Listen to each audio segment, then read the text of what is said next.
Quando uma filósofa espiritualista e uma estrela pop se encontram, o mundo aplaude ou julga. Seria só polêmica ou um convite para quebrar os nossos próprios muros internos. Seja bem-vindo, seja bem-vinda. Eu sou Thaís e aqui eu falo sobre espiritualidade da vida real. Aqui eu compartilho técnicas, ferramentas, práticas e reflexões para te ajudar a expandir a consciência de forma mais alinhada e generosa possível e que você possa manifestar de forma abundante tudo aquilo que sua alma vibra e deseja. E aí eu te convido para você ficar comigo até o final desse vídeo, que eu vou trazer para você um teste para descobrir se você realmente está no caminho da expansão da consciência. Quando Lúcia Helena Galvão, uma referência em filosofia estoica, espiritualidade e ética, convidou a Anitta para seu novo podcast, um furacão de opiniões se formou. Muita gente comemorou, achando bonito ver duas mulheres de mundos tão diferentes em diálogo. E aí outros foi daquele jeito, só crítica. Como é que uma filósofa séria pode se sentar com alguém como a Anitta? E aí entra a pergunta que me trouxe aqui hoje. O que de fato para você é expansão da consciência? É seguir um padrão espiritual esperado ou se permitir enxergar além dos rótulos já conhecidos? A Anitta, gente, ela provoca, e isso é um fato. Ela provoca a nossa moral, a nossa sexualidade, a nossa imagem idealizada do que é ser espiritual ou não. E aí a gente pode afirmar que ela ativa espelhos profundos. Pense assim, se ela é livre assim, por que eu não posso ser? Se ela fala de espiritualidade, de alma, então qualquer um pode? Será que eu estou confundindo a evolução com a aparência? O julgamento que colocamos sobre a Anitta diz mais sobre nossa dor não resolvida do que sobre ela. A professora Lúcia Helena Galvão é conhecida por sua firmeza filosófica. Ela tem clareza de pensamento. Ela tem um discurso que valoriza a ética e discernimento espiritual. E nessa entrevista ela não se defendeu, ela não se explicou, ela não tentou justificar seu encontro com a Anitta. Ela só esteve. É o tal do estado de presença. E talvez isso tenha sido o ponto mais revolucionário dessa entrevista. No mundo onde as pessoas vivem reagindo, polarizando, defendendo pontos de vista como se fossem escudos, Lúcia escolheu a escuta viva. Ela ouviu a Anitta sem pressa, não precisou corrigir, fez perguntas que convidavam à reflexão não somente a Anitta, mas, acima de tudo, gente, Lúcia Helena, ela sustentou o campo.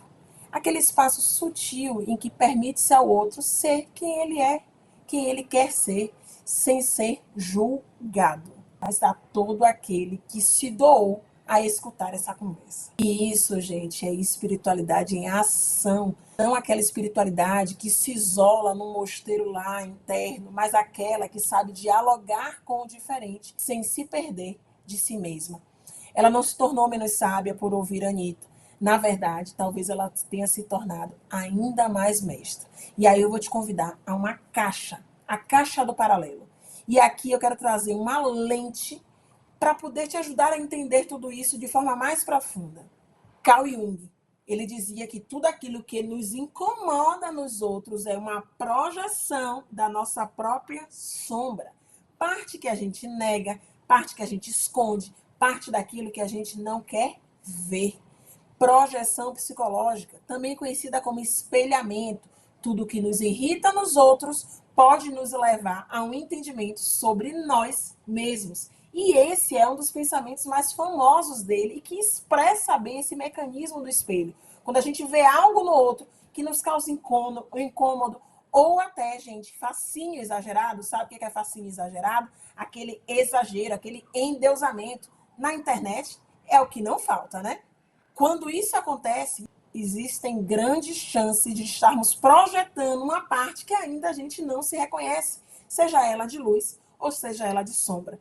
Só para lembrar, as sombras são aqueles aspectos que foram reprimidos ou negados ou não reconhecidos, porque não são socialmente aceitáveis ou que ferem a imagem que temos de nós mesmos, a nossa autoimagem. Aí surge a Anitta dizendo que também acredita em alma, que acredita em energia, que acredita em espiritualidade, e ela faz sessão de Kundalini. Um bocado de gente se incomodou.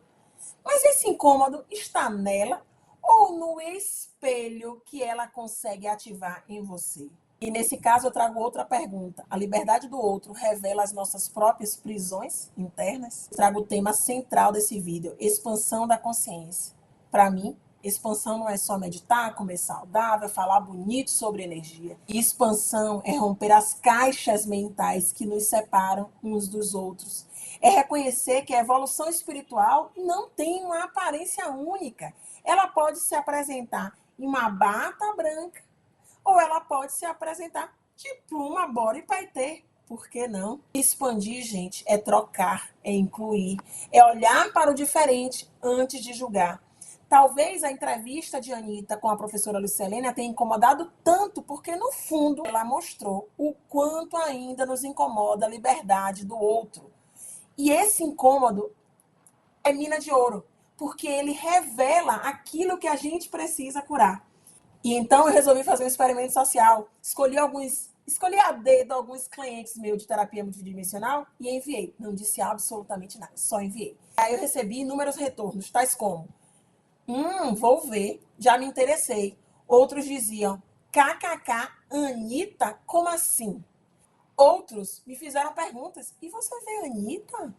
Entendem? Cada um está em seu processo de cura. E isso foi genial para esses clientes, porque eles puderam trazer para dentro de si próprios perguntas sobre por que aquilo incomodava ou não. E foi muito incrível, porque a partir desse ponto, eles puderam avançar em aspectos de cura que não estavam sendo trabalhados, que puderam ser incluídos na terapia. E já que a gente está falando de espelho e de julgamento, eu vou compartilhar uma técnica aqui muito simples, mas muito profunda, para que você possa transformar essa reatividade em consciência. Toda vez que você sentir ou perceber que existe um julgamento da sua parte, seja com alguém como a Anitta, ou seja com alguém no seu dia a dia, no seu ambiente de trabalho, com seu companheiro, com sua companheira, com seus filhos, você vai fazer 4 perguntas da expansão da consciência. O que exatamente me incomodou aqui nessa situação? Segunda pergunta: isso representa alguma parte de mim que eu estou escondendo ou estou rejeitando? Terceira pergunta: se eu olhar com curiosidade, ao invés de criticar, quais são as chances que eu tenho de aprender alguma coisa e o que eu aprenderia? Quarta e última pergunta da expansão da consciência: essa reação que eu tive me aproxima ou me afasta de quem eu quero verdadeiramente me tornar no processo da expansão da consciência? Essas perguntas não são para te culpar, mas para abrir um espaço e transformar aquilo que você fez durante toda a sua vida automaticamente em escolhas. É transformar o julgamento em autoconhecimento. Uma forma prática de viver a espiritualidade da vida real. Não fugir do mundo, mas se transformar a partir do mundo. E talvez a espiritualidade não seja se afastar desse mundo, mas de ter coragem de se manter desperto dentro dele, com todos os contrastes, com todos os espelhos, com todas as vozes que desafiam o nosso conforto, a nossa zona de conforto.